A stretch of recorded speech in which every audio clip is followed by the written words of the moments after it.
तो आज हम देखेंगे कैसे हम इनकम टैक्स के पोर्टल पे रजिस्ट्रेशन कर सकते हैं। उसके लिए हमें क्रोम ओपन करना होगा। क्रोम ओपन करने के बाद हमें इनकम टैक्स के पोर्टल पे आना होगा। इधर आएगा रजिस्टर ऑप्शन जो कि ऐसे शो होगा यहाँ पे। रजिस्टर पे क्लिक करना होगा तो लोडिंग होगा। लोडिंग होने के बाद लेट्स गेट स्टार्टेड बोल के लिखा हुआ आएगा। उसके नीचे रजिस्टर्ड एज टैक्स पेयर, फिर पैन पैन नंबर देना पड़ेगा, फिर वहाँ पे वैलिडेट पे क्लिक करना पड़ेगा। जब वैलिडेशन हो जाएगा तब सक्सेस दिखाएगा, पैन वैलिडेटेड सक्सेसफुली। फिर कंफर्म करना होगा रजिस्ट्रेशन के लिए। यस पे प्रेस करके कंटिन्यू पे क्लिक करना है।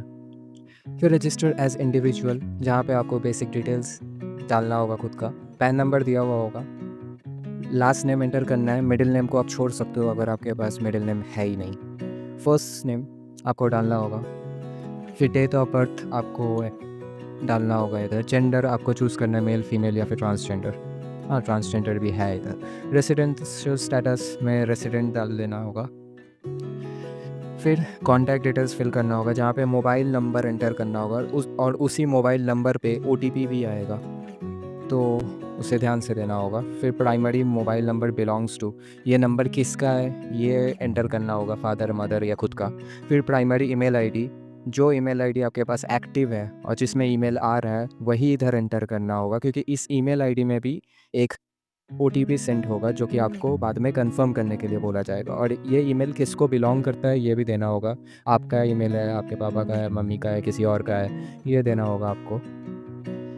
फिर आपके पास अगर लैंडलाइन नंबर है तो डालो, वरना इसको एम्प्टी ही छोड़ दो। फिर पोस्टल एड्रेस देना होगा। उसमें आपको कंट्री सेलेक्ट कर लेना होगा, ऑब्वियसली इंडिया होगा तो फ्लैट, डोर, बिल्डिंग, इसमें आप अपना एड्रेस डाल दीजिएगा। उसके बाद रोड, स्ट्रीट, ब्लॉक, सेक्टर, या आप क्या अगर किसी सेक्टर में रहते हो या फिर कोई रोड के पास रहते हो जिसका नाम बहुत फेमस है या फिर ऐसा कुछ, तो इधर एंटर कर सकते हो या फिर इसको एम्प्टी भी छोड़ सकते हो। फिर आपको पिन कोड डालना होगा। पिन कोड डालने के बाद आपका जो पोस्ट ऑफिस में जितने पूरा ड्रॉप डाउन होगा उसमें आपका सिलेक्ट करना होगा कि आपका करीबी पोस्ट ऑफिस कौन सा है। फिर एरिया, लोकेलिटी सिलेक्ट करना होगा। फिर टाउन, सिटी, डिस्ट्रिक्ट, ये सब सिलेक्ट करना होगा। फिर आपको स्टेट सिलेक्ट करना होगा, आप कौन से स्टेट से हो। फिर आएगा आपके नंबर पे और ईमेल पे एक ओटीपी जो कि आपको ध्यान से एंटर कर देना होगा। उसका टाइम लिमिट है 15 मिनट्स, और रीसेंड ओटीपी का भी ऑप्शन अगर नहीं आता है या फिर बहुत टाइम हो जाने के बाद भी ओटीपी शो नहीं करता है तो आप रीसेंट ओटीपी पे क्लिक कर सकते हो, तो वापस से ओटीपी वो लोग सेंड कर देंगे। और ऊपर आपका नंबर का 2 डिजिट पहले शो करेगा और लास्ट के 2 डिजिट शो करेंगे, और ईमेल का भी सेम है। आप कंटिन्यू पे क्लिक करोगे, उसके बाद वेरीफाई डिटेल्स का एक पेज ओपन होगा जहाँ पे आपको आपका बेसिक डिटेल्स सब दिखाई देगा जो कि आपने अभी तक फिल किया है। उसके बाद कॉन्टैक्ट डिटेल्स आपको शो होगा जो कि आपने फिल किया है। फिर कन्फर्म पे क्लिक करना होगा आपको। कन्फर्म पे क्लिक करने के बाद सिक्योर योर अकाउंट बोल कर लिखा हुआ आएगा, जहाँ पे आपको अपना पासवर्ड सेट करना है, ताकि आप जब भी लॉगिन करो आपको अपना आईडी देना पड़ेगा जो कि आपका पैन नंबर होगा, और आपको आपका पासवर्ड एंटर करना पड़ेगा। तो यहाँ पे एक बार सेट पासवर्ड पे वहाँ पे एक 25 कैरेक्टर्स का एक पासवर्ड देना होगा। फिर कंफर्म पासवर्ड में भी सेम पासवर्ड देना होगा, और नीचे जहाँ पे लिखा हुआ होगा सेट योर पर्सनलाइज्ड मैसेजेस, यहाँ पे आप कुछ ऐसा कोड लिख सकते हो। अगर आप फॉरगेट कर गए पासवर्ड तो फिर यहाँ पे जो कुछ लिखा हुआ होगा उससे आपको समझ में आ सके एटलीस्ट कि पासवर्ड क्या था या फिर क्या हो सकता है।